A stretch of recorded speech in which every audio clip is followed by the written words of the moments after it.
Hi everyone, Velvet here, and I have some stories for you today. But before we get started, can you please do me a huge favor and like, comment, and subscribe? It'll really help the channel out, and it'll get you more videos like this every day. Let's get started. And our first one comes from No Stop 5360. Am I the beehole for insisting on sushi? My son, an 11-year-old, requested sushi for his birthday dinner, so I made reservations at a local sushi place. Found out my in-laws were coming into town and they wanted to get together, so I invited them along. My sister-in-law hates any food of any Asian origin. She says it gives her migraines, and in the past would usually decline going out if we did not accommodate her. And we almost always accommodated her. I spoke to my son about how his aunt did not like Asian food and asked if we could consider another location. He really didn't want to switch. He is obsessed with sushi, so I called in-laws and explained the situation, and told them they could come to our house for the Super Bowl next day, instead if they wanted. And they said they wanted to see us on both days. I figured it was their decision. Sister-in-law calls me the morning we had reservations and asked if we could change the restaurant. I said I was sorry, but I already asked. I sent her the menu and told her they might have other food and to check. She again complained about the likelihood of getting a migraine. I told her I was sorry, but that was all my son wanted, and she is welcome to come the next day to spend time with us. She chose to come anyway. Long story short, she orders a Chinese dish, although other items were available. Hates it, almost vomits at the table. Then my mother-in-law and brother-in-law feel sorry for her. My oldest daughter also felt bad. All the attention was on sister-in-law when they brought out my son's B-Day dessert. The whole scene kind of ruined the moment, but I tried to make the best of it. At the end of the meal, mother-in-law turns to me and says what a shame it was. We had to have Asian food, and now sister-in-law will be sick for weeks. Apparently her migraines do not go away when she smells or eats anything Asian. Right in front of my son. My son of course now feels bad. Night ruined. Am I the beehole for not picking a different restaurant? Edit. Son has other celebrations planned this weekend, so don't worry about him. He's going to have a blast. We had a nice talk about when and to not feel guilty about something. This is one of those situations where he shouldn't take any of the blame. Sister-in-law was not formally invited. My in-laws stay with her when they come to town. She chose to tag along. I was hoping she would either not come or order one of the American dishes. There's American dishes and she wants attention. I'm sorry, let me get back to the story. In-laws are nice despite their enabling sister-in-law's behavior and never-ending medical issues. I could not tell her to stay home. It would have ruined the night just as much and hurt my son's feelings.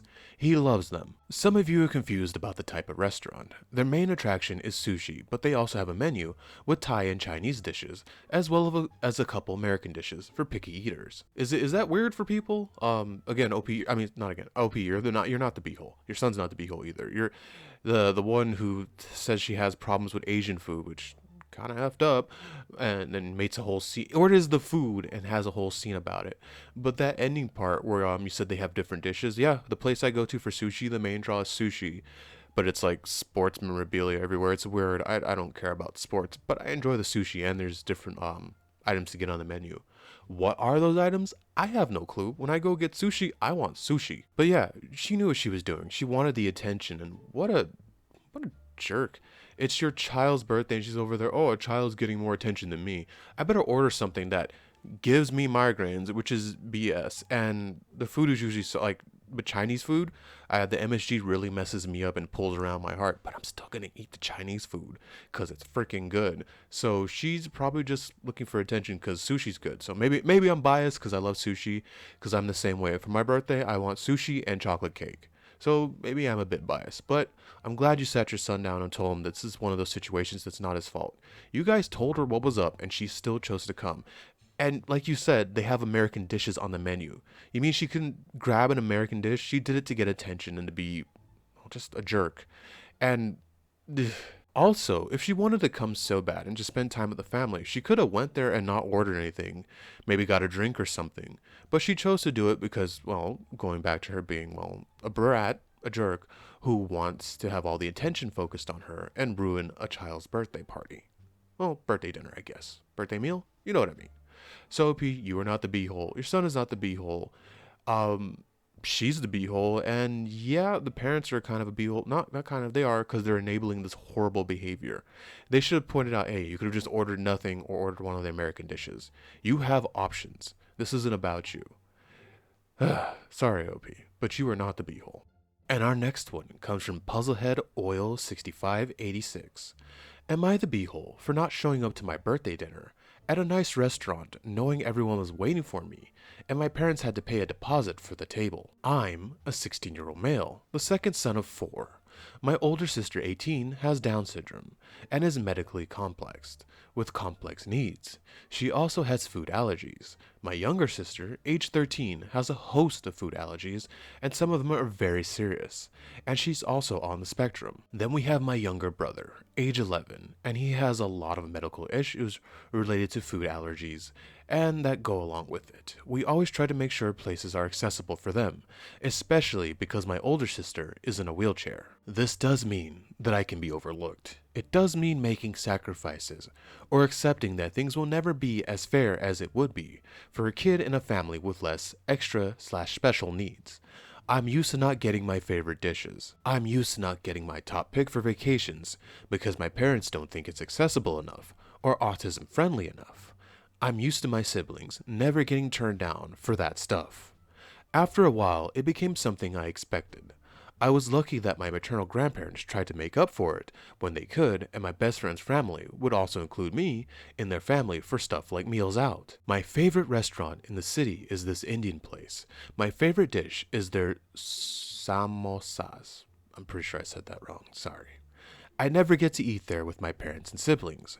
We never get takeout from there because it's not deemed safe for all my siblings.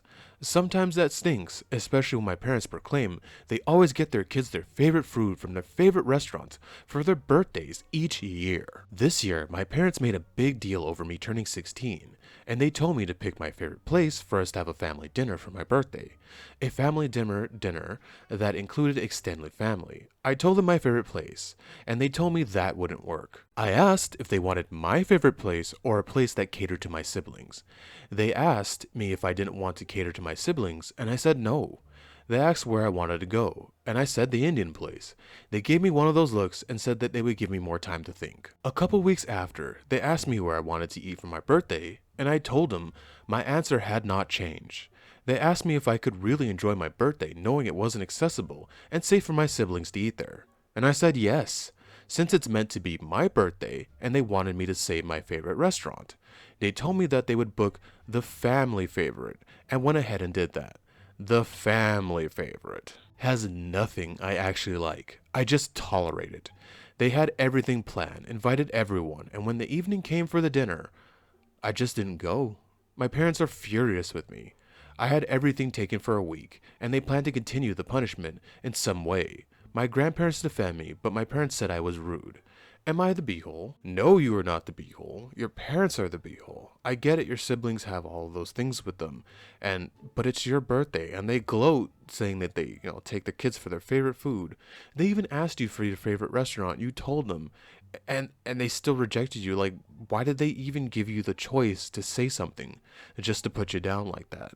I don't blame you for not going, OP. I'd be pissed too. How disrespectful. I guess because they think what are you, 16? Yeah, I think because you're 16 that you can just, take it. I don't blame you for not going. It sounds like they didn't want to go celebrate your birthday with you. It sounds like they just wanted to celebrate their own thing and go to their favorite restaurant. That's also jacked up. You told them what you wanted. You didn't show up and they're over here punishing you.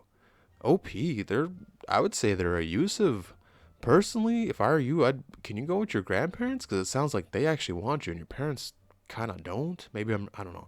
Maybe I'm overstepping, but if I were you, OP, I'd start saving up to get ready to get out of there. Because you got 2 more years you got to stick it out unless you can go to your grandparents. Because, man, they sound really messed up. But yeah, OP, not the beehole. Your parents are 100% the beehole. I still can't believe they punished you like that. After they asked you, you told them what you wanted. They didn't give you what you wanted, and you didn't go. And they foolishly invited the extended family just to try to show off that they're great parents and great people that care for their kids. Again, OP, not the beehole. And our final one comes from According Radish 159. Am I the beehole for kicking out my stepkids within a week of my wife passing away? I do not want sympathy. She is in a better place. My wife went to hospice the day after Christmas.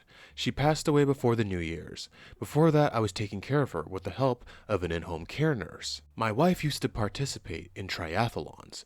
She was a beautiful, muscular brute. I don't know what she saw in me, but I'm grateful for whatever it was. She weighed just over 90 pounds when she went into hospice. Sorry, I guess that isn't relevant. I just wanted people to know how awesome she was, and how awful it was at the end. Her kids lived in the house with us, and didn't help. They're young adults, 23 and 25. My sister would drive from her town across the city to help cook and clean. She has her own family and full-time job, and she did that for her best friend and her brother. My stepkids just made more work for us. They ate food that people from the church brought us. Then they would leave the casserole out instead of putting the leftovers back in the fridge.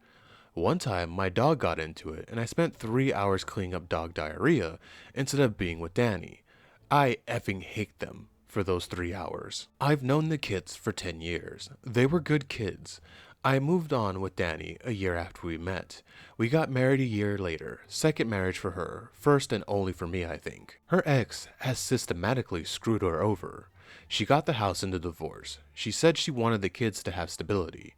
Her ex had taken out a home equality loans before the divorce. She knew about them but was blindsided by the divorce.